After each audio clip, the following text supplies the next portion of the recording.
An Austin gun show loses its home, and that has some gun rights advocates up in arms. Good evening, I'm Mike Warren. And I'm Loriana Hernandez. Thanks for joining us. Dozens of them held a protest this afternoon at APD headquarters.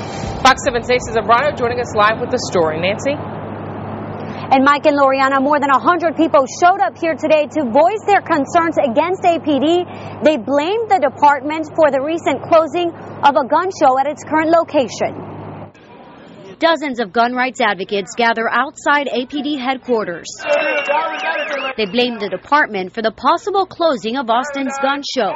It all started after a joint investigation by the ATF, and APD found that illegal immigrants and convicted felons were able to buy guns at this Lamar location. Essentially, every day that we were at the gun show, we arrested at least one person and seized a firearm who couldn't by law possess that firearm. APD says in a meeting with HEB and Austin Marketplace, both who leased the property and rented out to the gun show, recommendations were made to curb crime. There are people who sell large numbers of guns but don't claim to be dealers. Those included that only gun dealers were allowed to sell firearms, which meant no private sellers. It's a guideline gun show promoter Darwin Bodeker doesn't agree with. I think they were awful. I think it totally goes against our Second Amendment. It's not right. They're also suggesting the promoter provide on-site security to curb gun sales in the parking lot. Amidst talks of violating a nuisance abatement law, HEB decided not to allow the event on their property.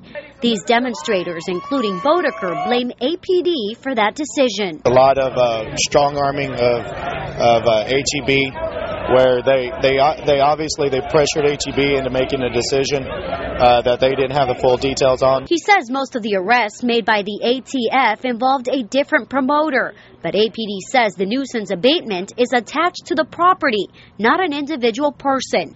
Either way, these promoters are not happy, to say the least, about that decision. Pass a law and enforce the law. Don't have police making arbitrary laws and, just complete arbitrary police power. And insist shutting down the gun show will only lead to the crime APD is trying to prevent. If they shut down these gun shows, then really what's going to continue to happen is the criminals are going to continue to be able to get access to guns on the side, outside of the gun show.